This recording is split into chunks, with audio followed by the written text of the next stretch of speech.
Physical and cognitive development in early childhood, years 3 to 6.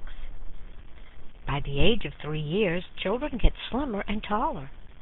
Between the ages of 3 and 6, boys and girls gain 4 to 6 pounds a year and 2 to 3 inches in height per year. Boys have a slight lead in strength and muscle, but girls have a lead in coordination of muscle movements. 45 new growth centers, called epiphyses, appear. These are areas of cartilage that become bone. Epiphyses. Children have all 20 of their primary teeth by age 3 years. Thumb sucking does not damage the position of the permanent teeth unless it persists long past age 4 years old and is intense and constant. There are dental appliances that can be fitted into a child's mouth to discourage thumb sucking if thumb sucking has been determined by the dentist to be causing problems. 2 of my 7 children were thumb suckers, and they were so very easily self-comforted. Both had quit during their kindergarten year. One gave it up in honor of a sibling's birthday. The other quit on her own when she was ready, after our attempts to help flunked. She would switch thumbs or hide the bottle of thumb bitters. Exposure to secondhand smoke suppresses the immune system of children and alters their ability to fight the bacteria in tooth decay. Children who live with regular smokers who smoke in the house are 3 times more likely to have tooth decay.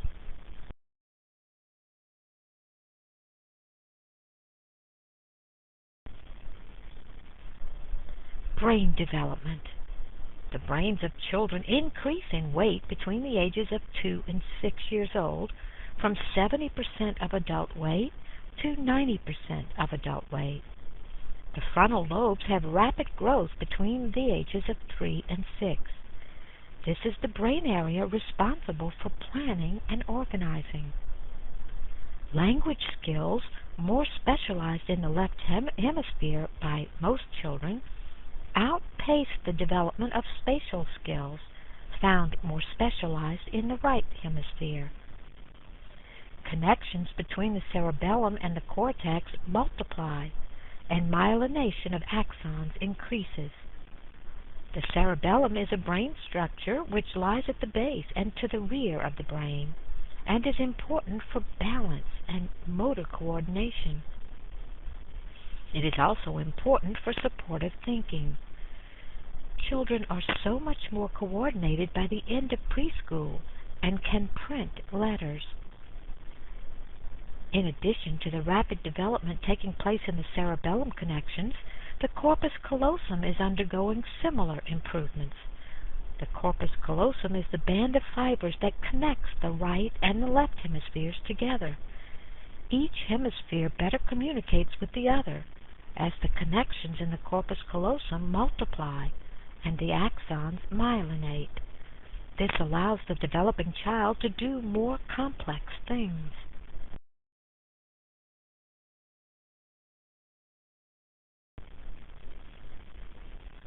Handedness. 9 out of 10 children are right-handed, and handedness is quite apparent by the age of 3 years. Parents should never try to force a left-handed child to use the right hand instead. If they do, they may be inviting speech or reading problems. Animals, even monkeys, have a 50-50 split of right and left-handedness. The split among humans is about 92 to 8. It is tempting to surmise that right-handedness in humans reflects the left brain's dominance and specialization for language production, until you learn that chimpanzees have a 92-8 split as well, and they do not talk. Since the left brain is dominant usually, and since the left brain governs the right side, most people specialize with their right hands. 2 times more men than women are left-handed. Left-handedness does not deserve its bad reputation. Lefties are not naturally more clumsy. They are forced to live in a world geared and designed for right-handed people. College desks, cars with standard shift, cameras, measuring cups, thermometers.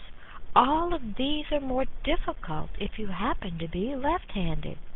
Try reading a thermometer and hold it in your left hand. Look at the language that slurs left-handedness. Left-handed compliments, leftovers, people with two left feet, those who are left behind, and left out. And compare it to language destined for righties. The right way, the right angle, a right-hand man, a right-hand woman, righteousness. Some points of interest. All three of the 1992 presidential candidates were left-handed: Clinton, Bush, and Perot.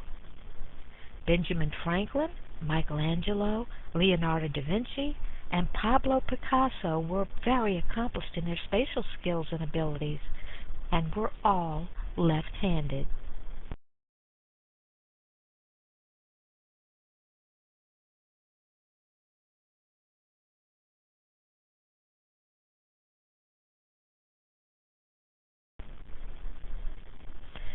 As for growth, physical size is genetically influenced, but it can be altered despite the biological blueprint with environmental deprivation.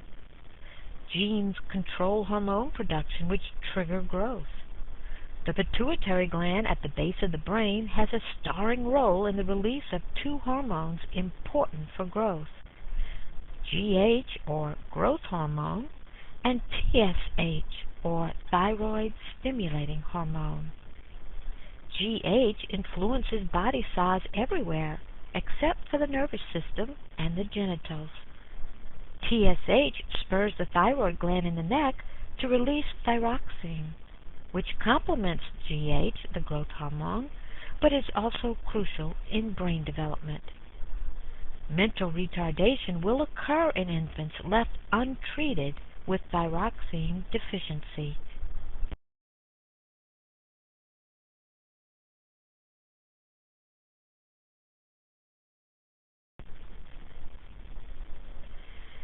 Eating.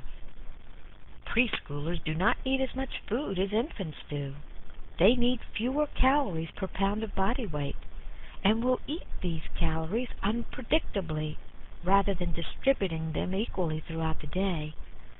At one meal they may eat virtually nothing, and at another meal they may eat 2 days' worth of calories.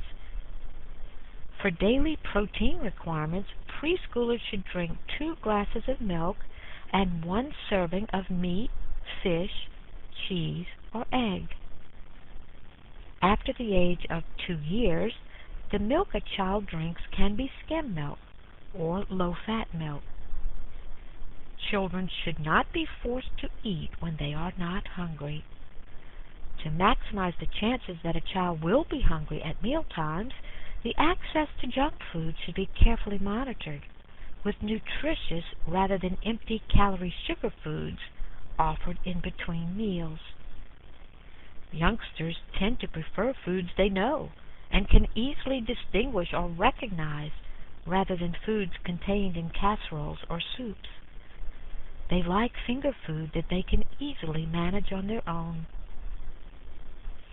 It is best to dish out minimal amounts of food on a preschooler's plate, especially if the child is not a hearty eater, the food is new, and especially if the child already has displayed a dislike for the food. People used to comment that I was trying to starve my children to death when they would see me fix their plates. I would dish out only a teaspoon or 2 of each dinner item. It was better than wasting food, and if the child wanted more, he or she could always have it.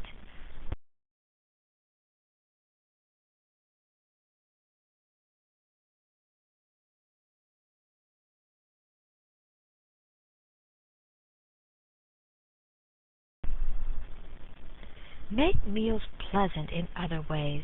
by choosing not to argue at this time about anything. If a child insists on eating in a certain order, all of one food before starting another, or in a clockwise or counterclockwise order, leave him or her alone. Talk about interesting or exciting things or pleasant plans, not about eating. Do not make meals a battleground, insisting that children eat when they do not want to. Do you really want to fight about something that happens 3 times every single day? A few lost vitamins are preferable to damage of the parent-child relationship. Not only are you and the whole family in for at least 3 regrettable battles per day, but you are setting up a battle in which the child has the ultimate power and control, and you are destined to lose. You can lead a horse to water, but you cannot make it drink. You can lead a child to the dinner table, but you cannot make him or her eat. You can put a child on the potty, but you cannot make him or her pee. Don't set up a battle that you're going to lose. Parents need to prioritize enforcement of rules, and eating a certain amount should not be one of them. Eating should be its own reward. Children should not be rewarded for cleaning their plates, nor punished when they do not. You do not want to sow the seeds for eating disorders like obesity. I'll never forget the time we had close friends and their 2 preschoolers over for dinner. The older of the 2 children was about 3 or 4 years old, and he refused to eat what had been served to him.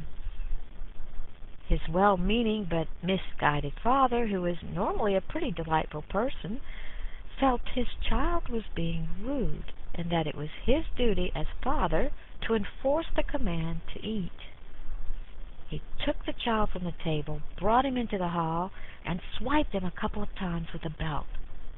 I felt so very badly, both for the mistreated child and for the father, who thought he was doing what was right. Needless to say, the punishment didn't work. The child did not eat. The child won the power struggle. So the discipline was quite ineffective.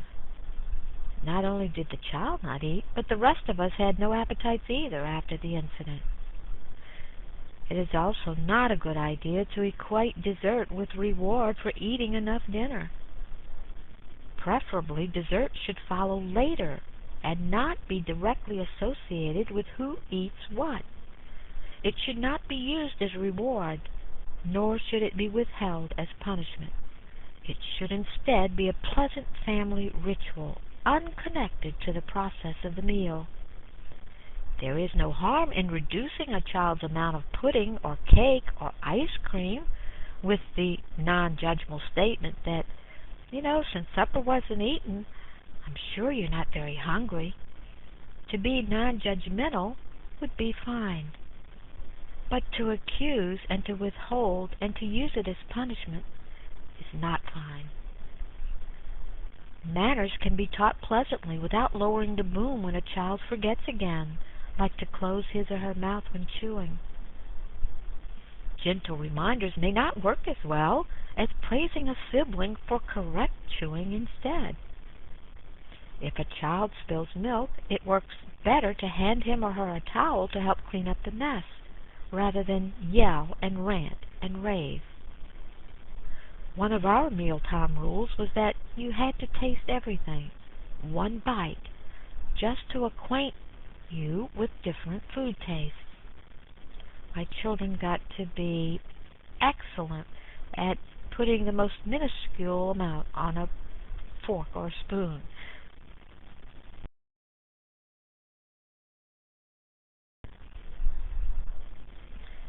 Health and safety. 3 to 5-year-olds average 7 to 8 colds a year, building a natural immunity to illness. Childhood illnesses in healthy, well-fed children have no impact on physical growth. In malnourished preschoolers, diseases leave a permanent mark. The immune system is compromised due to the poor diet, making the child more vulnerable to the ravages of disease. Diarrhea from contaminated water and food may result in death or stunting of growth in poverty-stricken areas. Oral rehydration therapy ORT, is cheap and effective in preventing these things. It is a solution of glucose, water, and salt. Unintended injury is the #1 cause of death among U.S. children. Being hit by cars, being involved in sidecars during wrecks, and drowning. Boys are 1.5 times more likely to be injured than girls due to their risk-taking and higher activity levels. Children with certain personality tendencies like negativity or inattentiveness or hard-headedness are more likely to be hurt as well.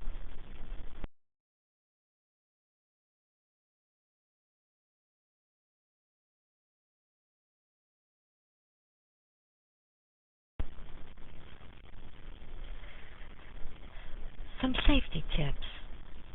Children should sit in child restraint seats in the back. Airbags can be fatal rather than helpful for young children. Children should wear helmets when bicycling, skateboarding, or roller skating, and preferably knee, elbow, and wrist pads should be worn as well. One of our daughters put up a fuss not wanting to be a nerd with a helmet.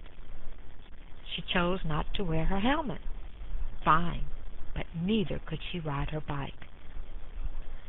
No one should be allowed to smoke in a child's house or car or near a child anywhere. Passive exposure to secondhand smoke increases the chances of pneumonia, bronchitis, ear infections, tooth decay, and asthma in children. Playground equipment should be on a cushion of sand, wood chips, or rubber mats. Belts and restraints should be used in shopping baskets. It only takes a moment for a tragedy. Water heater thermostats should be lowered to prevent scalding and burning. Smoke detectors and carbon monoxide detectors should be kept with fresh batteries. Fireworks for home use should be forbidden. Our children and nieces and nephews still laugh about how they rang in the New Year's Eve. Our tradition was to honk car horns while everyone else seemed to be shooting fireworks. My husband and I were the designated babysitters since we had no intention leaving our children and did not mind at all having more kids around to party. Friends who felt as strongly as we did about fireworks came to our house, and we all managed to have fun anyway. Children under 12 should not be allowed to use walk-behind lawnmowers, and those under 14 should not use riding lawnmowers. Children should not be allowed to be anywhere near a working mower. It is a huge gamble to allow youngsters to follow along with a kiddie mower, imitating the parent. Projectiles can be thrown with lethal force for quite a distance, even from a neighbor's mower. All swimming pools should have high fences and gates and locks. Children should never be left without supervision in a pool, not even long enough to answer a phone. Guns should have trigger locks and be stored unloaded in locked areas with bullets in different locked areas. Nuts, wieners, meat, and grapes should be cut in small pieces. Hard candies and Tic Tacs should be avoided. Peanut butter that has not been spread thin should be avoided. Children should not be allowed to eat while participating in active play, or running, or talking and laughing, or lying down. Caution needs to be used with the placement of medicines, cleaning agents, shampoos, cups with hot liquid in them, and even sugar. One of my children scratched the cornea of her eye after pulling up a chair to the sugar bowl, tasting the contents, and then wiping her eyes with her little fists. That was an awful experience. Here I was big and pregnant with my 4th child and couldn't see my shoes, and I had to maneuver a toddler with a huge eye bandage downstairs because the elevator in the medical complex was broken. The blind leading the blind. Be strict about sticks and sharp objects like plastic poles that come with child-sized tents. There was an excruciating eye accident involving my young son and a friend. The other child was coming out of the tent with a pole that had fallen out of the groove as my baby was running in. The pain was indescribable, even with the eyes closed. It was New Year's Eve, and we had a cute time finding an eye specialist. Dr. Ron Landry took our child in and treated him on his den sofa, and we were total strangers.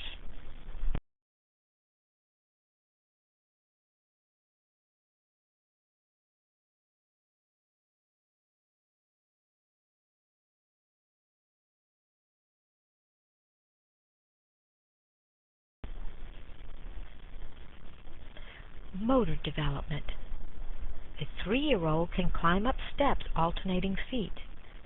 A 4-year-old can go down steps alternating feet with help. A 5-year-old can go down steps alternating feet without help. Skipping is even harder than going up or down stairs. Most children cannot skip until they are 6 years old, but it's really cute to watch them try. Preschoolers need oversized toys, crayons, and clothes fasteners. They can master monkey bars and slides, gross motor skills requiring large muscle control. They can master these before they can manipulate zippers, scissors, and pencils, which are fine motor skills requiring small muscle control and eye-hand coordination.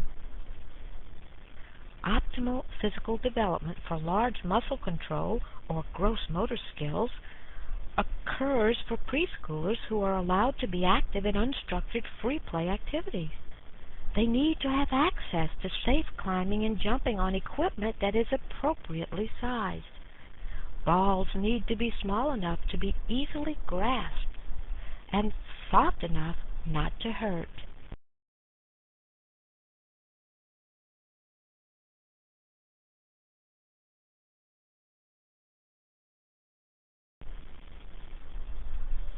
An organized sport is not the best thing in the world for children under 6 years old. Only 30% of 4-year-olds can throw a ball well, and only 20% can catch well. Throwing a ball does not take the integration or the coordination of movements that catching a ball does. Catching a ball involves both visual tracking and grasping, eye-hand coordination. The focus of motor activities for preschoolers should be on fun, not on technique and form, and surely not on winning. A nature proponent who firmly favors nature and age as the primary determining factors in development will not want to introduce children to baseball and basketball until age 11, the age at which children can master the complex movements required for these sports. A nurture proponent who believes in nurture and experience and practice as the primary determining factors in development will work on the prerequisite skills children may need and introduce them to the sports at age 6 or 7. It should be noted a child with exposure to tricycles at an early age will learn to ride well far sooner than same-age children who are not encouraged and not exposed to trikes early. Tying shoes is an example that requires both nature and nurture to be accomplished. A child needs the fine muscle coordination that usually is not present before age 6. In addition, once he or she is developmentally ready, a child needs step-by-step instructions and feedback.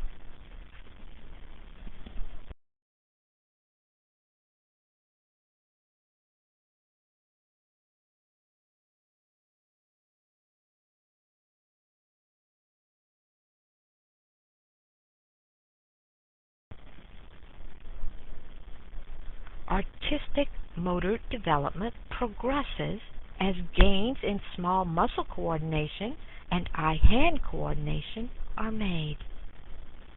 2-year-olds scribble. 3-year-olds draw shapes and then combine shapes into designs. People resemble tadpoles with attached lines.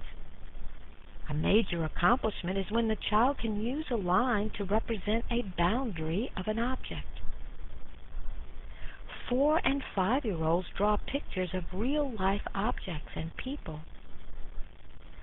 Some adults do not value children's art until the pictorial stage, until they can recognize what is being drawn. Too much structure, too much well-meaning guidance here may stifle and discourage creativity.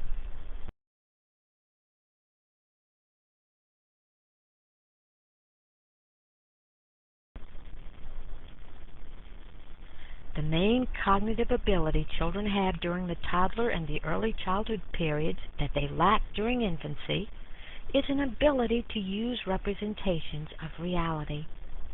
Piaget believed that the progression in our thinking or development in our cognition and ability to use representations of reality is uniform, is predictable, happens in 4 main stages during specific periods in a child's life.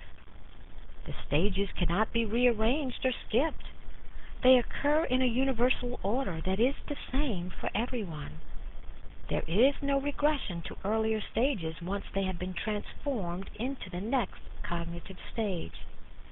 The timing may differ between individuals, but the sequencing, the ordering is invariable. Piaget's work has strongly influenced education in the United States. His 4 stages are sensory motor, pre-operational, concrete operational, and formal operational. We covered the sensory motor stage already, and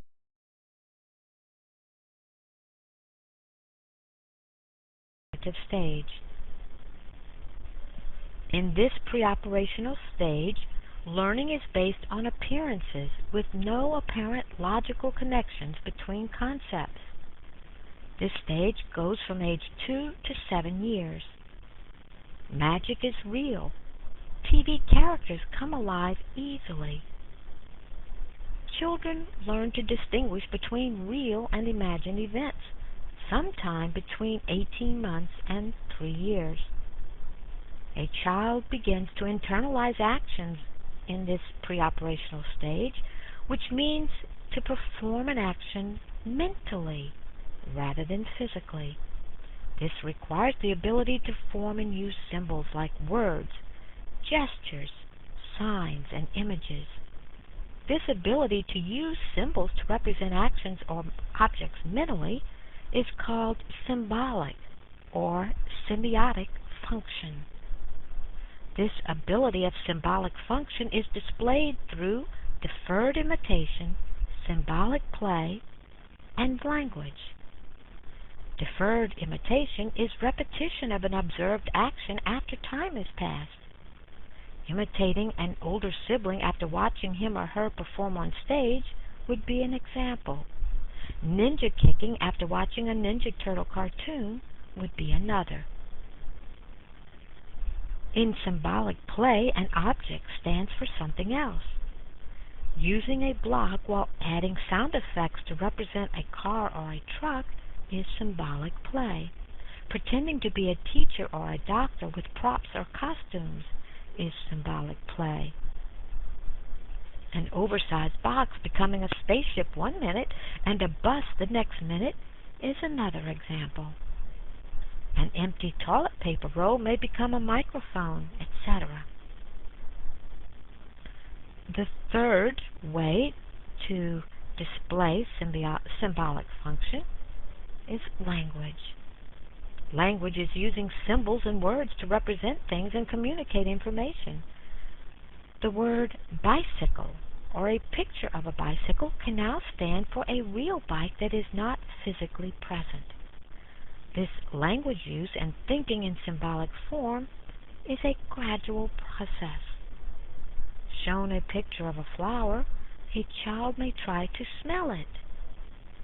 Children at this pre-operational stage of cognitive development have all the prerequisites for learning a foreign language, which is being able to use symbols. Foreign languages that are learned before age 10. After 10, there is a greater probability that an accent will remain. By age 3, children use plurals, past tense, and the pronouns I, you, and we. At 4 and 5, children speak in 4 to 5 word sentences usually, and use prepositions like under, over, on, in, and behind. By age 6 years, a child understands more than 14,000 words, learning them at a clip of 9 new words a day since 18 months of age. Delays in language development occur in 3% of normal preschoolers. These delays can affect them in several negative ways. Adults and peers judge them less favorably if they cannot speak well or understand others well. Adults may expect them to be less intelligent and less mature, and the children may live down to these expectations. Peers may reject them or be less likely to include them in play. Speech therapy should thus be begun early.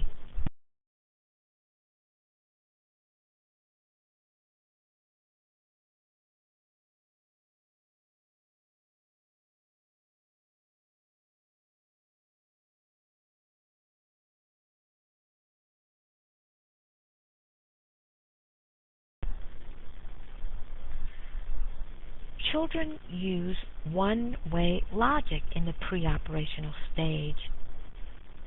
They're not able to think backwards or reverse the steps in a task. If you were to ask a pre-operational child with a brother, "Do you have a brother?" the child would answer, "Yes." If you then ask the same child, "Does your brother have a brother?" the answer may well be no. It is difficult for a preschooler to understand that the cookie broken into 2 pieces has the same amount as the original whole one did. The child has trouble reversing and visualizing the pieces pasted back together. A child tends to focus on one aspect of a task and to ignore other relevant aspects in the pre-operational stage. This is called centration. If a 4-year-old is told to put the large red blocks in one pile and the large blue ones in another, to put the small red blocks in another pile and the small blue ones in still another, he or she will probably put all the red ones together and all the blue ones together, and then announce that he or she is finished. The child pays attention to only one thing at a time, the color or the shape, but not both simultaneously. This is called centration. The appearance-reality problem for the pre-operational child involves the difficulty young children have in distinguishing between surface appearance and reality. If a red filter is placed in front of a glass of milk, the child will believe that the milk is actually changing colors, not just appearing to change. If a parent puts a cat mask on the family dog, a 3-year-old child will believe that the dog is really a cat.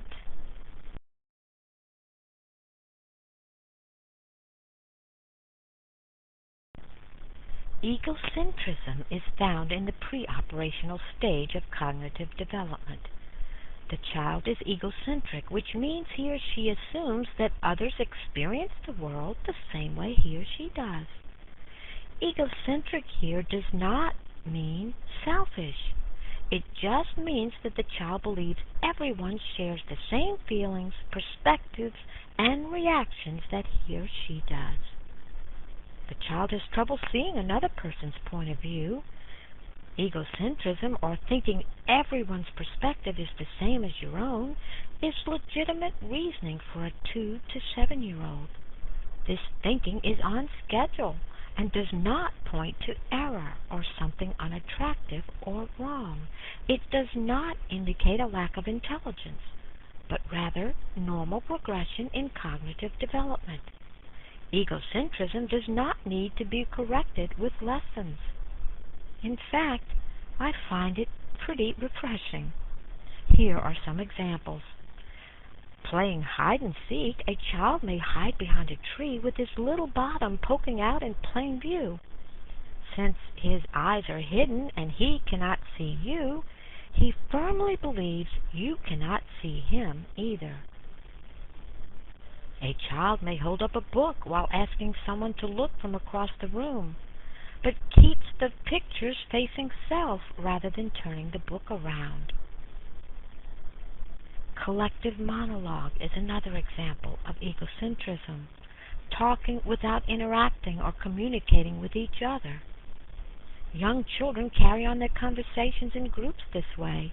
Each child is carrying her own conversation out loud and in turn, without regard for what was just previously said.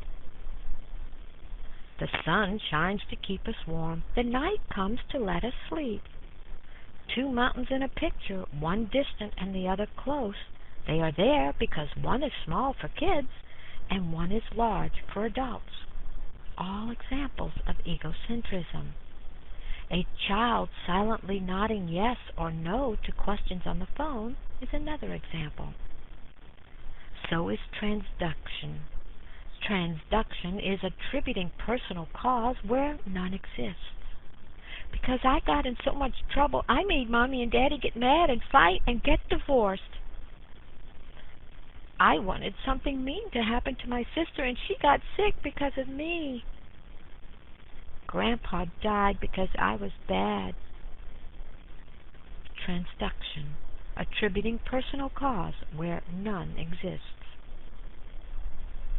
While children are still egocentric, they have a primitive ability to understand the feelings and emotions of other people, but it is still a quite limited skill.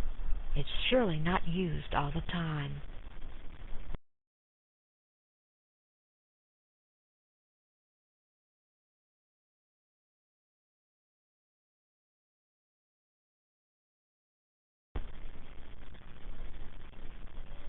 A pre-operational child would not be able to conserve or understand the principle of conservation, that some characteristics of an object remain the same despite changes in appearance.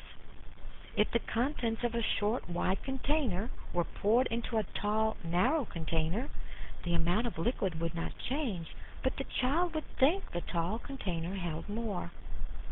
A pre-operational child will see you roll one of two equal balls of clay into a sausage or a snake and will think the longer shape had more clay.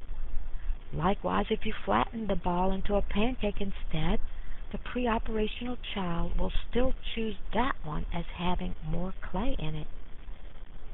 Before age 6, children do not have a quantitative rule for addition and subtraction, which makes them unable to handle conservation of numbers.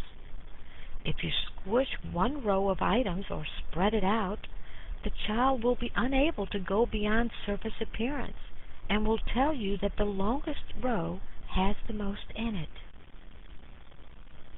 Generally, conservation of number comes first, then conservation of substance, weight, and lastly, displacement of volume.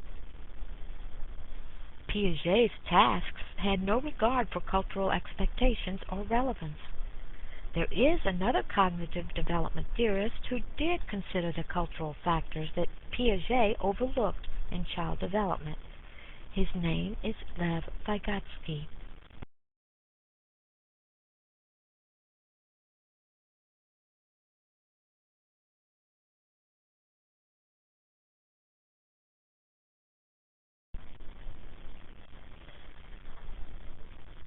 Vygotsky was a psychologist from Russia who made a big impact considering he lived only 38 years and died of tuberculosis well over 50 years ago. It was before most of you were born. Vygotsky emphasized the contribution of culture and interaction with others in a child's cognitive development. He also stressed the critical importance of language in the cognitive development of a child, of speech in the organization of higher psychological functions. This is the social contextual approach revisited. We've talked before about it. Private speech, or talking to self out loud, was considered by Piaget as a sign of cognitive immaturity, but Vygotsky considered private speech as a means to master surroundings. In private speech, children are communicated with themselves, and they're using it to guide their behavior and thinking. Speech is as important as the role of action, and as important as the eyes and hand.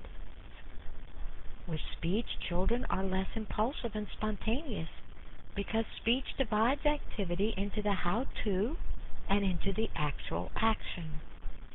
Self-directed speech accompanies children's actions. It is stimulated by social experience. Children learn how to talk to self or to others through social interaction. They do not teach themselves. While working a puzzle, a child may be overheard to say, "Nah, that won't fit. I'll try it here. I need a little bit of yellow here," or "red would fit better there." Later, the child may whisper or mumble rather than speak out loud.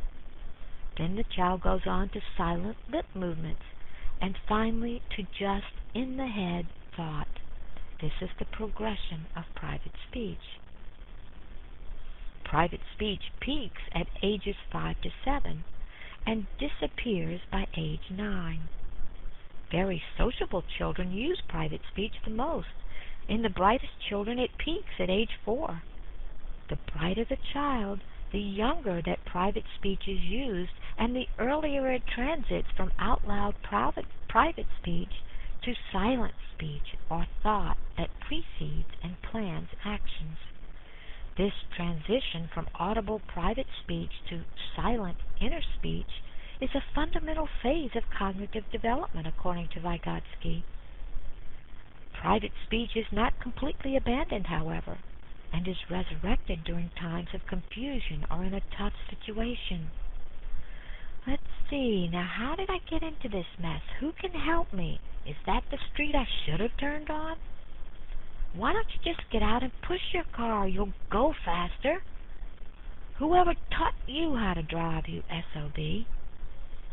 People resurrect private speech in tough situations.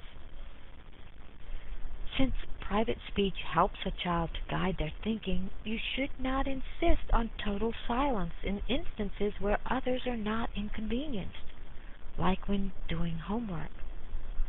Talking to self or muttering out loud should not be considered bad behavior or a punishable offense.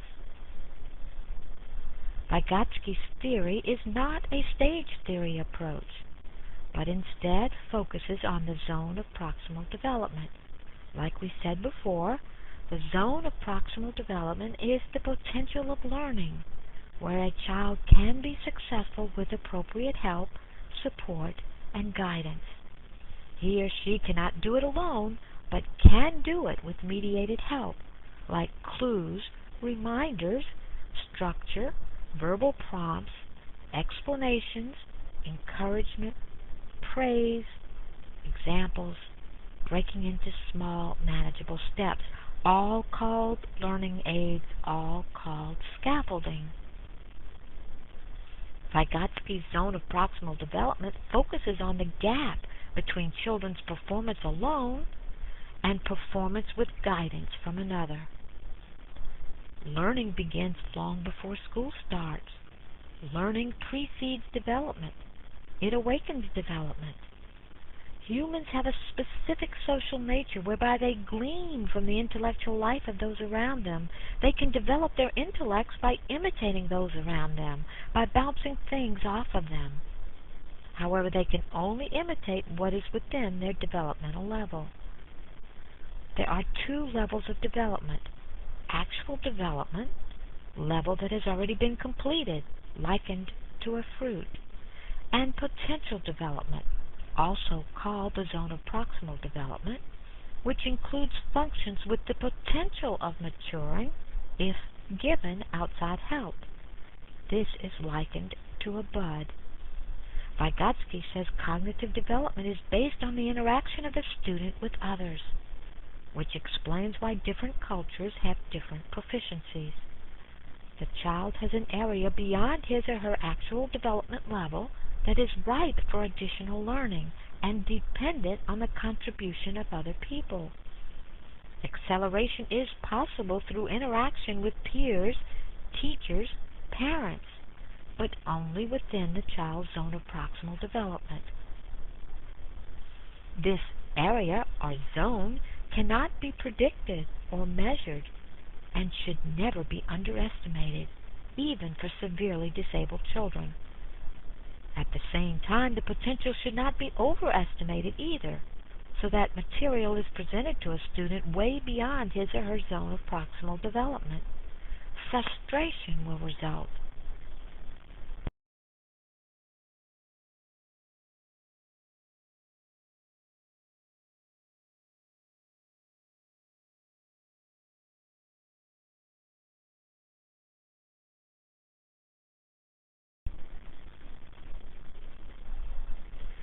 Preparation for literacy includes several things.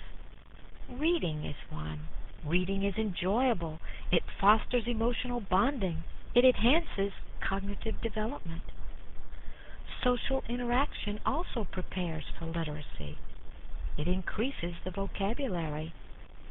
At home with parents using daily conversational challenges and questions, social interaction increases vocabulary. Parents repeat and expand on what the child says. At preschool with teachers who contribute by using new words, social interaction increases vocabulary. Educational television also increases vocabulary. It's also a preparation for literacy. It encourages children to interact, like Sesame Street, Blue's Clues, Mr. Rogers. Another preparation for literacy, play. Make-believe play, pretend play, fantasy play, especially when talking or storytelling is required.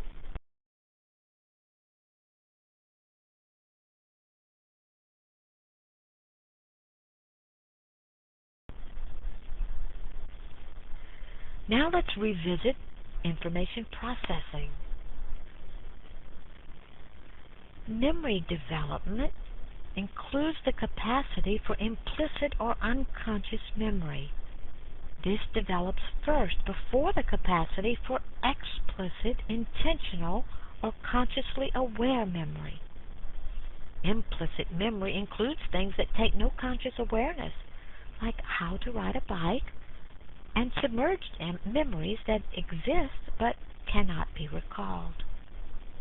Explicit memory in childhood includes three types: generic, episodic, and autobiographical. Generic is memory for routines which guide a child's behavior, making things predictable. It begins at about 2 years.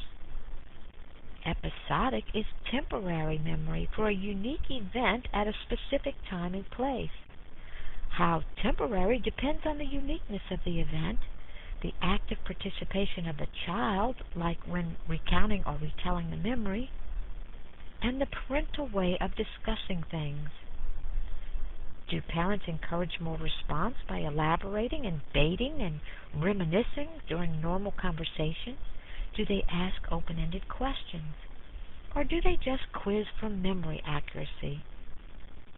What did you see in the lobby today?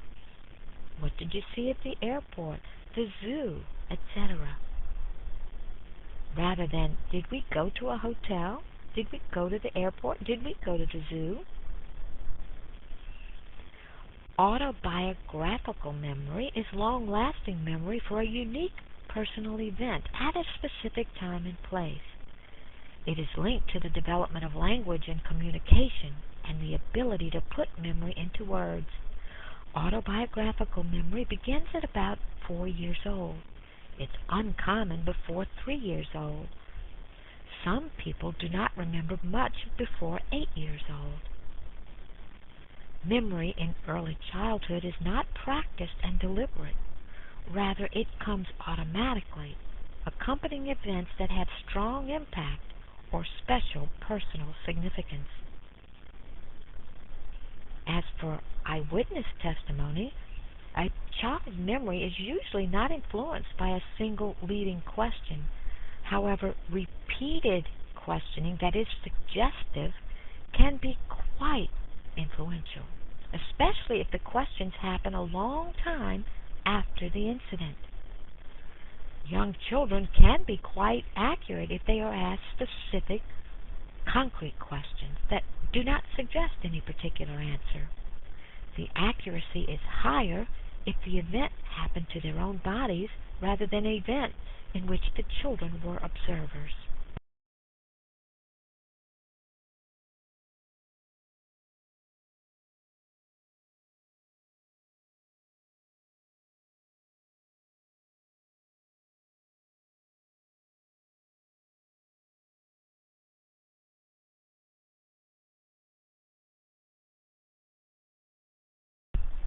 The psychometric approach revisited, testing revisited. IQ scores do not measure intelligence, but are reliable predictors of academic achievement, especially those measured near the end of kindergarten. Temperament perceived by parents, parent-child relationship, and SES contribute to IQ results. Temperament perceived by parents. Parents who believe their child to be difficult may compensate by either being too critical of them or too helpful. This contributes to lower IQ scores. Parents who perceive their child to be easygoing and cooperative will more likely offer suggestions and strategies for problem solutions, which will contribute to higher IQ scores. Parent-child relationships. Children with higher IQs tend to have a warm, responsive, loving relationship with parents. There is firm guidance coupled with respect for the child. The authoritative style of discipline is used versus the authoritarian, barbarian style that demands and commands. Stop that, quit, don't, shut up, without giving reasons behind rules and relying on punishment and spankings to modify behavior. SES. Poverty influences also by diminishing opportunities to experience educational things like museum and library trips. Poverty negatively impacts psychological health of parents. Poverty increases risk factors: poor health, depression, frequent moves, abuse, homelessness. And the more risk factors present, the lower the IQ scores. Child-rearing styles and parent-child relationships have more to do with IQ scores and achievement records than income and lack of it. Head Start and other such programs help, but they can't be expected to undo all the ills created by poverty, abusive and neglected parenting. The most successful Head Start programs are those with the most parental involvement.